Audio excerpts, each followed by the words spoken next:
What lies behind the phrase parallel realities? Is it true that every decision creates another version of you in a different world? Or is this merely a concept from science fiction? Today, we're embarking on a journey through quantum physics, neuroscience, and psychology to unravel this idea. By the end, you'll see what science actually says, where the speculation begins, and how your perception and awareness shape the reality you experience. Let's begin by addressing a common misconception. Movies often portray parallel realities as if they were easily accessible channels. You could switch from one life to another with ease. It's thrilling to think about, yet physics doesn't support the existence of hopping between mature universes. The scientific story is more subtle, but in many ways, even more fascinating. In 1957, physicist Hugh Everett proposed the many worlds interpretation. He claimed that when a quantum system presents various outcomes, mathematics accounts for every scenario. He stated, all possible outcomes of quantum measurements actually occur, each in a different world. Thus, the concept of parallel realities in science emerged. However, it's important to understand, Everett's work was a way to keep the equations consistent, not proof that we can visit those other branches. Now let's explore why we don't perceive multiple worlds surrounding us.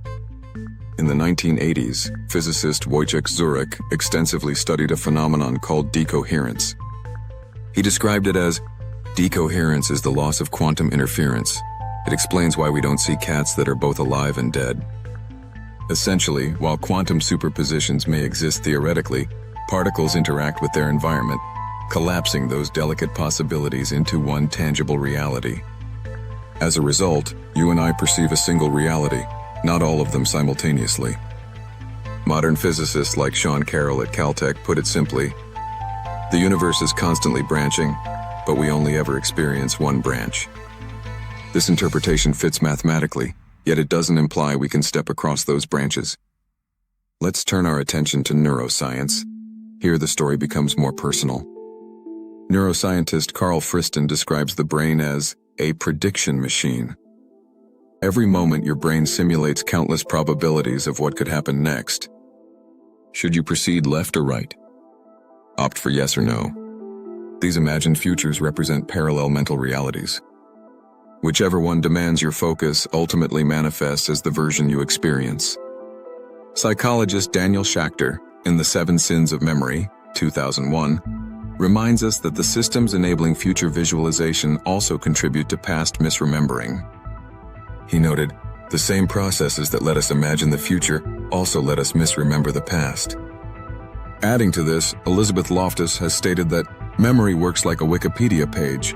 You can change it, but so can others. What does this imply for parallel realities?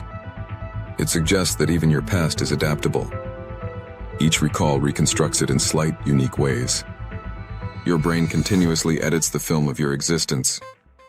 Thus, when discussing parallel realities, psychology offers insight. It isn't about shifting to another dimension, but rather about directing attention to a particular internal simulation and reinforcing a specific memory or possibility. Picture a simple analogy. You're in France while your friend is in Japan. You cannot see Japan right now, yet you know it exists. Different space and time zone, yet undeniably real. This concept mirrors parallel realities. They likely exist at a distinct location within the quantum field, but your consciousness remains focused here. This is where some voices argue for a more radical interpretation. Physicist Julian Barber, in The End of Time, 1999, famously declared, "Change is real, time is not." He argues that every possible configuration of the universe exists, and time merely represents our navigation through them. If you haven't seen our previous video regarding time as an illusion, check the description. It complements this discussion beautifully. Likewise, Carlo Rovelli, in The Order of Time, 2018, describes reality as a collection of events rather than objects. For Rovelli, both time and reality arise from relationships, distancing it from a singular flowing timeline. Yet not all scientists agree. Physicist Max Tegmark, in Our Mathematical Universe, 2014, cautions against stretching quantum theory too far into daily experiences. He has calculated that delicate quantum states in the brain would collapse too swiftly to influence our thoughts. Other scholars like Howard Wiseman and Jens Eisert urge caution. Without substantial proof, claims that consciousness actively shapes reality remain speculative. Nevertheless, insights from neuroscience and mind-body studies add depth to the discussion.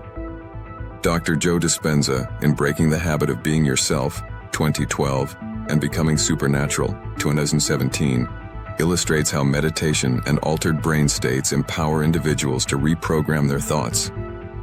By transitioning from high-frequency beta waves to alpha and theta states, the brain becomes more flexible, capable of rewiring old habits and envisioning fresh futures. His message highlights that through awareness and discipline, you can navigate towards a preferred mental branch. This notion connects with key findings in neuroscience, such as those by Benjamin Libet, 1983, and John Dylan Haynes, 2008, demonstrating that decisions formulate in the brain moments before we consciously choose. Essentially, many micro-decisions occur outside our awareness, yet through training, meditation, and intention, you can influence which options come to the surface. Indeed, neuroscience backs the idea that you can reroute your life's trajectory. By shifting your focus, rehearsing a new identity, and consistently making small choices reflecting that identity, you can reshape neural circuitry, making a different future increasingly likely. This isn't about magically leaping between universes. It's the science of neuroplasticity, memory reconsolidation, and intention, the internal facets that determine which potential path materializes in your life. As this is a vast and practical topic, we'll delve into the how in a later video. In that follow-up, I'll share science-based techniques, from specific meditation and breathwork practices altering brainwave states, to brief mental rehearsals enhancing new neural pathways, to simple micro-habits you can start today, all grounded in neuroscience and mind-body research. So where does all this leave us? Parallel realities, in the strict physics sense, describe mathematical possibilities at the quantum level. In neuroscience and psychology, they describe the multiple futures and pasts your brain constantly simulates. And in philosophy, authors like Barber and Rovelli suggest that reality itself may be timeless, with all possibilities coexisting as potential. Your takeaway isn't about teleportation into another universe. It's about recognizing that reality, both physical and mental, contains far richer possibilities than you can currently perceive. Through your choices, your awareness, and where you direct your focus, you shape which of these possibilities becomes your reality. Here's a mantra for you to carry. All possibilities exist, but my focus dictates which one I experience.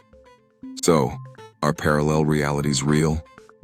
Physics tells us that possibilities exist at the quantum level. Neuroscience shows that your brain runs many futures at once. Psychology proves that your past remains fluid and open to reinterpretation. Ultimately, your awareness and choices determine the experience you engage with. In our next video, we'll delve into the observer effect and explore what it really means when science says that the act of observation shapes reality. If you found this insightful, please like this video, subscribe to the channel, and share it with anyone curious about time and reality. I'd love to hear your thoughts. In the comments below, share. If you could explore a parallel reality, what version of your life would you be most curious to see?